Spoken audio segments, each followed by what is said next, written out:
Hello everyone, basic science for mankind চ্যানেলে আপনাদের সবাইকে স্বাগতম। আজ আমরা এমন একটা টপিক নিয়ে কথা বলবো যেটা আমাদের সবারই খুব পরিচিত আর হ্যাঁ, সমানভাবে বিরক্তিকরও। ঠিক ধরেছেন, ত্বকের অ্যালার্জি। আজকের এই বিজ্ঞানভিত্তিক আলোচনায় আমরা দেখব কিভাবে সম্পূর্ণ প্রাকৃতিক কিছু উপায় কাজে লাগিয়ে এই অ্যালার্জি থেকে মুক্তি পাওয়া সম্ভব। তো চলুন, আর কথা না বাড়িয়ে শুরু করা যাক। আজকের এই আলোচনায় আমরা মূলত 5টি ধাপে এগোব। প্রথমে জানব অ্যালার্জি ও এর লক্ষণগুলো কি কি, এরপর দেখব ইনস্ট্যান্ট স্বস্তির জন্য কিছু কুলিং বা শীতলকারী উপাদান, তারপর জানব কিছু দারুণ ভেষজ প্রতিকার, আর শেষে থাকবে অ্যালার্জি প্রতিরোধে আমাদের কি করা উচিত, কি অনুচিত এবং কখন অবশ্যই ডাক্তারের কাছে যেতে হবে। তো প্রথমেই চলুন শুরু করা যাক ত্বকের অ্যালার্জি আর এর সাধারণ লক্ষণগুলো দিয়ে। আসলে ত্বকের অ্যালার্জি ব্যাপারটা কি জানেন? এটা মূলত আমাদের ইমিউন সিস্টেমের একটা ওভার রিয়াকশন। মানে সাধারণ কোনো ধুলোবালি বা খাবারকে শরীর যখন হঠাৎ ক্ষতিকর বা শত্রু মনে করতে শুরু করে, তখনই এই ঝামেলাটা বাধে। আর লক্ষণগুলো, সেগুলো তো খুবই অস্বস্তিকর। প্রচণ্ড চুলকানি, ত্বকে লালচে দাগ বা র্যাশ, আর ত্বক ফুলে যাওয়া, এগুলো তো আছেই। এর পাশাপাশি অনেকের ত্বকে জ্বালাপোড়া হয়, ত্বক একদম শুষ্ক আর খসখসে হয়ে যায়, এমনকি ছোট ছোট পানি ভর্তি দানাও দেখা যায়। এই লক্ষণগুলো চিনে রাখা কিন্তু সমাধানের একদম প্রথম ধাপ। লক্ষণগুলো তো জানলাম, এবার চলুন দেখি তাৎক্ষণিক স্বস্তির জন্য কি কি শীতলকারী উপাদান আমরা ব্যবহার করতে পারি। এই তালিকার শুরুতেই আছে খুব সিম্পল কিন্তু দারুণ একটা জিনিস, ঠান্ডা শেক বা কোল্ড কম্প্রেস। শুনতে খুব সাধারণ মনে হলেও চুলকানি আর জ্বালাপোড়া ইনস্ট্যান্ট কমাতে এর কোনো তুলনাই নেই। জাস্ট একটা পরিষ্কার কাপড় ঠান্ডা পানিতে ভালোভাবে ভিজিয়ে নিন আর অ্যালার্জি হওয়া জায়গায় 10 থেকে 15 মিনিট চেপে ধরে রাখুন। এভাবে দিনে 3 থেকে 4 বার করলে দেখবেন ম্যাজিকের মতো স্বস্তি পাচ্ছেন। আমাদের দ্বিতীয় উপাদানটি হল সবার পরিচিত অ্যালোভেরা জেল। প্রাকৃতিকভাবে ত্বককে ঠান্ডা রাখতে এটা কিন্তু জাদুর মতো কাজ করে। সে প্রাচীনকাল থেকেই রূপচর্চা আর চিকিৎসার কাজে এর ব্যবহার হয়ে আসছে। বাজার থেকে কেনা প্রসেসড জেলের চেয়ে সরাসরি তাজা পাতা থেকে জেল বের করে নেওয়াটা কিন্তু অনেক বেশি কাজের। তাজা জেলটা আক্রান্ত স্থানে লাগিয়ে জাস্ট 20 মিনিট ওয়েট করুন। এরপর পরিষ্কার পানি দিয়ে ধুয়ে ফেলুন। দেখবেন প্রদাহ আর চুলকানি কমার পাশাপাশি ত্বকটা কি সুন্দর ময়েশ্চারাইজড হয়ে গেছে। আর 3 নম্বরে আছে শসা। হ্যাঁ, সালাদের শসায় প্রচুর পরিমাণে পানি থাকে, যা ত্বকে একটা অদ্ভুত শীতল অনুভূতি এনে দেয়। নিয়মটা একদম ইজি। শসা গোল আর পাতলা করে কেটে আক্রান্ত স্থানে 15 মিনিটের জন্য রেখে দিন। এই ছোট্ট কাজটাই ত্বকের ফোলাভাব আর জ্বালাপোড়া দ্রুত কমিয়ে একদম রিফ্রেশিং একটা ফিল দেবে। কুলিং এজেন্টগুলো তো দেখলাম, কিন্তু আপনারা কি ত্বকের জন্য আরও শক্তিশালী কিছু ভেষজ বা হার্বাল নিরাময়ের উপায় সম্পর্কে জানতে প্রস্তুত? আচ্ছা, সেই দারুণ ভেষজ সমাধানগুলোতে যাওয়ার আগে একটা ছোট্ট রিমাইন্ডার দিয়ে রাখি, নতুন নতুন ভিডিও পেতে আমাদের চ্যানেলটি সাবস্ক্রাইব করুন এবং বেল আইকনটি টিপুন। চলুন এবার ভেষজ সমাধানের দিকে এগোনো যাক।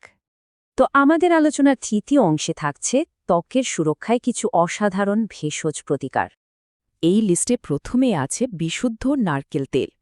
আপনারা হয়তো অনেকেই জানেন না, খাঁটি নারকেল তেলে কিন্তু চমৎকার সব প্রাকৃতিক অ্যান্টিব্যাকটেরিয়াল আর ময়েশ্চারাইজিং গুণ রয়েছে। ব্যবহারের জন্য বিশুদ্ধ তেল সামান্য একটু হালকা গরম করে নেবেন, তারপর খুব আলতোভাবে আক্রান্ত স্থানে লাগাবেন। দিনে 2 বার এটা ব্যবহার করতে পারেন। এটা শুধু ত্বকের শুষ্কতাই দূর করে না, বরং ভেতর থেকে স্কিনকে আর্দ্র আর হেলদি রাখে। এর পরের উপায়টা একটু ইন্টারেস্টিং, ওটমিল বাথ।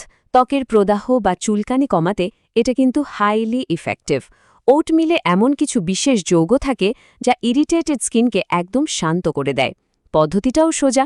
1 কাপ ওটমিলের গুঁড়া কুসুম গরম পানিতে মিশিয়ে সেই পানিতে 15 থেকে 20 মিনিট আপনার শরীর ভিজিয়ে রাখুন। পুরো শরীরের ত্বকের জ্বালাপোড়া কমাতে এর চেয়ে আরামদায়ক উপায় আর কি হতে পারে বলুন? ভেষজ উপাদানের কথা হবে আর নিম পাতার নাম আসবে না, তা কি হয়?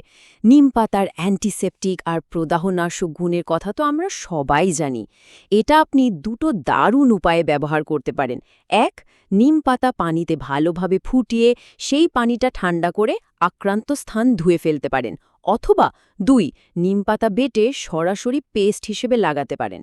এটা শুধু চুলকানিই কমায় না, জীবাণু ধ্বংস করে, পরবর্তী যে কোনো ইনফেকশনও আটকে দেয়। এই তালিকার শেষ উপাদানটি হল মধু। প্রাকৃতিক অ্যান্টিব্যাকটেরিয়াল উপাদানের একটা পাওয়ার হাউস হল এই মধু। আক্রান্ত স্থানে জাস্ট পাতলা করে মধুর একটা প্রলেপ লাগিয়ে দিন আর 15-20 মিনিট পর ধুয়ে ফেলুন। আপনারা খেয়াল করে দেখবেন মধু কিন্তু শুধু ত্বককে ময়েশ্চারাইজই করে না, বরং যে কোনো ক্ষত দ্রুত সারিয়ে তুলতেও দারুণ সাহায্য করে। এতক্ষণ তো জানলাম প্রতিকারের উপায়, কিন্তু কথায় আছে না, প্রতিকারের চেয়ে প্রতিরোধী উত্তম। চলুন এবার অ্যালার্জি প্রতিরোধে আমাদের করণীয় ও বর্জনীয় কাজগুলো একটু দেখে নিই। আমাদের দৈনন্দিন কিছু অভ্যাস কিন্তু অ্যালার্জি থেকে দূরে থাকতে বেশ সাহায্য করে।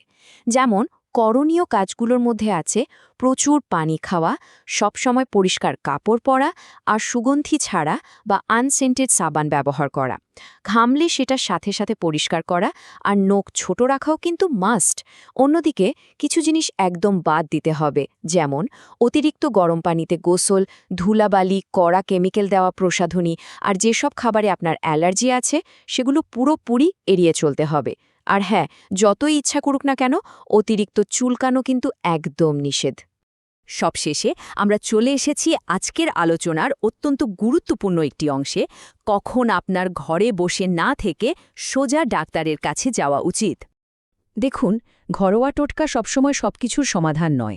কিছু লক্ষণ দেখলে আপনাকে বুঝতেই হবে যে এবার প্রফেশনাল হেল্প দরকার। যেমন ধরুন, যদি অ্যালার্জির সাথে আপনার শ্বাসকষ্ট শুরু হয়, মুখ বা চোখ হঠাৎ অস্বাভাবিকভাবে ফুলে যায়, অ্যালার্জি খুব দ্রুত সারা শরীরে ছড়িয়ে পড়ে, অথবা জ্বরের সাথে র্যাশ বেরোয়, তাহলে বিন্দুমাত্র দেরি না করে ডাক্তারের কাছে ছুটতে হবে। এছাড়া আক্রান্ত স্থানে যদি পুঁজ দেখা দেয় বা বড় ইনফেকশন হয়ে যায়, তাহলে ঘরোয়া উপায়ের জন্য আর এক মুহূর্ত অপেক্ষা করা যাবে না। এখানে একটা কথা পরিষ্কার করে বলা দরকার, আমরা অনেকেই ভাবি প্রাকৃতিক উপাদান মানেই 100% নিরাপদ, তাই না? আসলে কিন্তু তা নয়। প্রাকৃতিক উপাদানেও আপনার নতুন করে অ্যালার্জিক রিয়াকশন হতে পারে। তাই যে কোনো নতুন জিনিস ত্বকে লাগানোর আগে একটা ছোট্ট অংশে লাগিয়ে প্যাচ টেস্ট করে নেওয়াটা সবচেয়ে বুদ্ধিমানের কাজ। আর অ্যালার্জি যদি তীব্র হয়, তবে এক্সপেরিমেন্ট না করে ডাক্তারের পরামর্শ নেওয়াই সবচেয়ে নিরাপদ। তো আজকের আলোচনা শেষ করার আগে আপনাদের কাছে আমার একটা চিন্তামূলক প্রশ্ন। আমাদের দৈনন্দিন পরিবেশের মধ্যেই কি অদেখা কোনো অ্যালার্জির কারণ লুকিয়ে থাকতে পারে?